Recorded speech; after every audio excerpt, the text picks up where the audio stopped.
আসসালামু আলাইকুম। এটেন বাংলা সংবাদে সবাইকে স্বাগত জানাচ্ছি অনামিকা হাসান পুনম। কোনো দল বা ব্যক্তি নয়, জুলাই আন্দোলনের মাস্টারমাইন্ড দেশের জনগণ। বিবিসি বাংলাকে দেয়া বিশেষ সাক্ষাৎকারে এই মন্তব্য করেছেন বিএনপির ভারপ্রাপ্ত চেয়ারম্যান তারেক রহমান। তিনি জানান, সঙ্গত কারণে ফেরা হয়নি, তবে দ্রুতই দেশে ফিরবেন, একই সাথে অংশ নেবেন জাতীয় নির্বাচনেও। এ সময় আগামী জাতীয় নির্বাচনের প্রার্থিতার বিষয়ে তারেক রহমান বলেন, শুধু দলীয় নয়, যাদের প্রতি সাধারণ মানুষের সমর্থন রয়েছে তাদেরকে প্রার্থী করা হবে। রাজনীতিতে আওয়ামী লীগ থাকবে কিনা সিদ্ধান্ত দেশের জনগণ নেবে মন্তব্য করে বিএনপির ভারপ্রাপ্ত চেয়ারম্যান আরও বলেন, বিগত সরকারের আমলে হওয়া গুম খুনের জবাব যেমন আওয়ামী লীগকে দিতে হবে, তেমনি ৭১ নিজেদের ভূমিকা নিয়েও জামাতকে জবাব দিতে হবে। আমি বা আমার দলের জুলাই আন্দোলনে আমি কখনোই মাস্টারমাইন্ড হিসেবে দেখি না। এই আন্দোলনটি সফল হয়েছে জুলাই মাসে, কিন্তু এই আন্দোলনটি প্রেক্ষাপট শুরু হয়েছে কিন্তু বহু বছর আগে থেকে।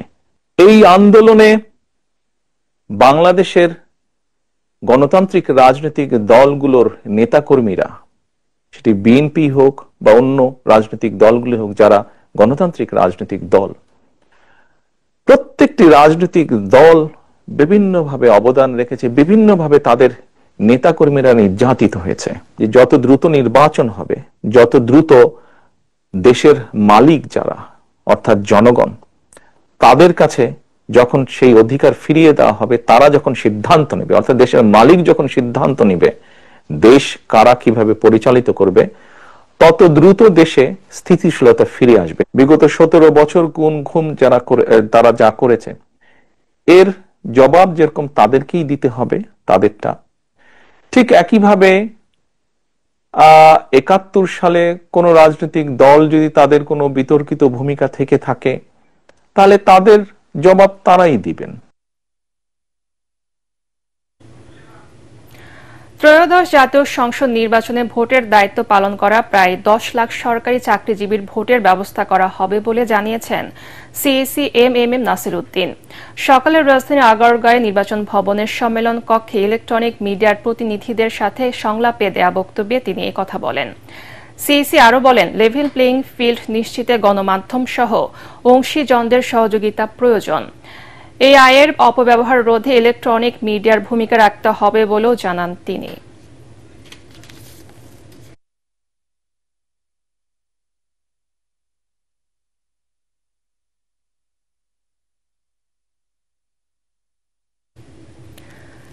নানা বিতর্ক কাণ্ডে আলোচিত বিসিবি নির্বাচন শুরু হয়েছে। রাজধানীর হোটেল সোনারগাঁয়ে চলছে ভোট গ্রহণ। মোট 25 পরিচালককে বাছাই করতে ভোট দেবেন কাউন্সিলররা। এর মধ্যে বিনা প্রতিদ্বন্দ্বিতায় নির্বাচিত হয়েছেন 9 জন। কোনো রকম লড়াই ছাড়া বেশিরভাগ পরিচালকও নির্বাচিত হবেন আজ। তাই এই নির্বাচনকে অনেকটা সাজানো বলে মনে করছেন দেশের বহু ক্রিকেট ক্লাব। ইতিমধ্যে সরকারের হস্তক্ষেপ সহ নানা অভিযোগে নাম প্রত্যাহার করে নিয়েছেন 21 প্রার্থী। বিকেল 4টা পর্যন্ত চলবে ভোট গ্রহণ। এরপর নির্বাচিত পরিচালকরা ভোট দিয়ে সভাপতি নির্বাচন করবেন।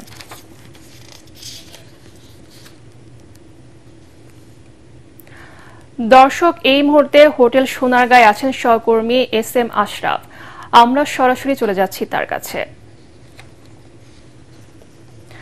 আশরাফ, ভোট কি শুরু হয়েছে? কেমন দেখছে নির্বাচনের সার্বিক পরিস্থিতি?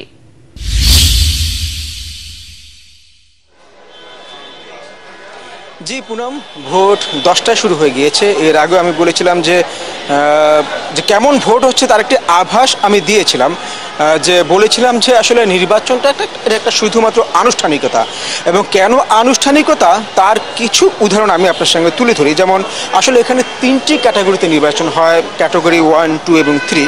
তার মধ্যে জেলা আর বিভাগীয় ক্রীড়া সংস্থা মিলিয়ে যে ক্যাটাগরি 1 আছেন, সেখানে আসলে ৭১ জন কাউন্সিলর নিজ বিভাগ থেকে নির্বাচন করেন মোট 10 জন পরিচালক। সেখান থেকে বিনা প্রতিদ্বন্দ্বিতায় 8 জনই নির্বাচিত হয়ে গিয়েছেন। তাহলে এখানে লড়াইটা কোথায়? আবার যদি বলি আমরা ক্যাটাগরি 2 থেকে যে 12 জন পরিচালক নির্বাচন করেন, সেখান থেকে মাত্র এখন প্রার্থীর সংখ্যাটা আছে 15 জন। এখানেও আসলে নির্বাচনের যদি বলি যে প্রতিদ্বন্দ্বিতা, সেই প্রতিদ্বন্দ্বিতার কোনো আভাস নেই, কারণ 15 জনের মধ্যে আসলে মূলত 12 জন পরিচালকের মধ্যে 13 জনের মধ্যে লড়াই হচ্ছে। আসলে এটাও অনেকটা এটা নির্ধারিত যে কোন 12 জন এখান থেকে নির্বাচিত হবেন। যদি আমরা বলি যে ক্যাটাগরি 3-এ যে সাবেক ক্রিকেটার আর অধিনায়ক এবং বিশ্ববিদ্যালয় এবং বিভিন্ন সংস্থার যে 45 জন কাউন্সিলর আছেন, সেখান থেকে একজন পরিচালক নির্বাচিত হবেন এবং বলা যেতে পারে এই একটি ক্যাটাগরিতেই এখন পর্যন্ত প্রতিদ্বন্দ্বিতার আভাস এবং সবকিছু পরিস্থিতি সেটাই আমরা প্রকাশ করছি। এবং সেটা হলো কি, এখানে লড়াই করছেন জাতীয় দলের সাবেক ক্রিকেটার খালিদ মাসুদ পাইলট এবং আরেকজন আছে সাবেক ক্রিকেটার দেবব্রত পল। এই দুজনের মধ্যেই ক্যাটাগরি 3-এ আমরা বলতে পারি যে একটি নির্বাচনের আমরা দিতে পারছি।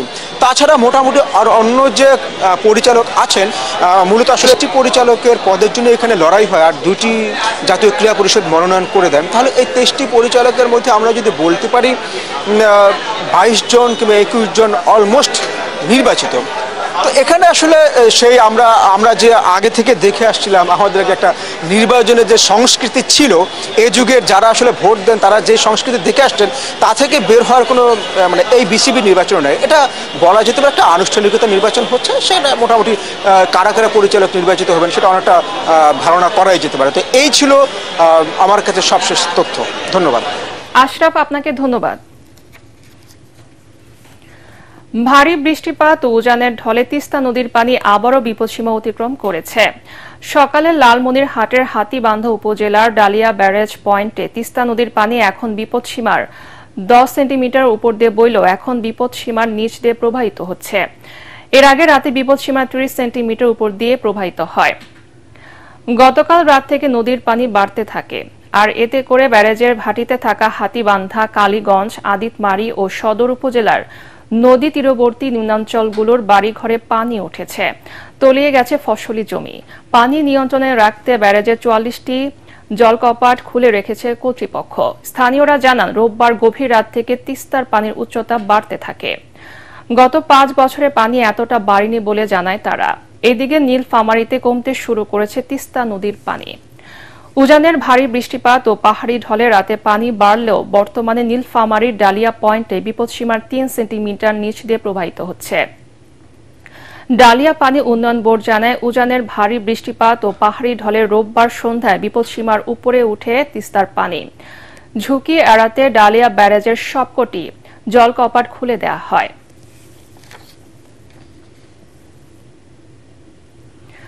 আজ শুভ প্রবারণা পূর্ণিমা, বৌদ্ধ সম্প্রদায়ের অন্যতম ধর্মীয় মহোৎসব। আত্মশুদ্ধি, অশুভকে বর্জন, সত্য ও সুন্দর বরণের আহ্বান জানিয়ে নানা আনুষ্ঠানিকতার মধ্য দিয়ে পালিত হচ্ছে দিনটি। এটি আশ্বিনী পূর্ণিমা নামেও পরিচিত। বৌদ্ধ মতে এই পুণ্য তিথিতেই মহামানব গৌতম বুদ্ধ মানব জাতির কল্যাণে ধর্ম প্রচারের নির্দেশ দেন ভিক্ষু সংঘকে। ত্রৈমাসিক বর্ষাবাস সমাপ্তির মধ্য দিয়ে আসে প্রবারণা তিথি। প্রবারণা পূর্ণিমা উপলক্ষে রাজধানীর মেরুল বাড্ডার আন্তর্জাতিক বৌদ্ধ বিহার সহ দেশের বিভিন্ন বৌদ্ধ বিহারে চলছে পূজা অর্চনা, প্রার্থনা ও ধর্মীয় আলোচনা। বাংলাদেশ বুদ্ধিস্ট ফেডারেশনের আয়োজনে সেখানে অনুষ্ঠিত হচ্ছে সমবেত প্রভাতী বন্দনা, বুদ্ধ পূজা, আলোচনা সভা, আলোকসজ্জা ও বর্ণাঢ্য ফানুস উৎসব। প্রবারণা পূর্ণিমার পরদিন থেকে শুরু হবে 1 মাসব্যাপী শুভ কঠিন চিবরদান উৎসব। প্রবারণা পূর্ণিমা উপলক্ষে বৌদ্ধ ধর্মাবলম্বীদের প্রাণকেন্দ্র বান্দরবানে এখন উৎসবের আমেজ। রথ টানা, ফানুস উড়ানো আর ধর্মীয় আচার অনুষ্ঠানে মেতেছেন মারমা সম্প্রদায়ের মানুষজন।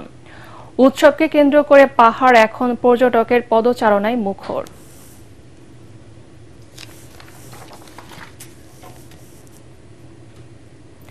পরবর্তী সংবাদ দেখার আমন্ত্রণ জানিয়ে এখনকার মতো শেষ করছি। ATN বাংলার সংবাদ ইউটিউবে দেখতে ব্রাউজ করুন, YouTube/ATN বাংলা নিউজ। ধন্যবাদ সবাইকে।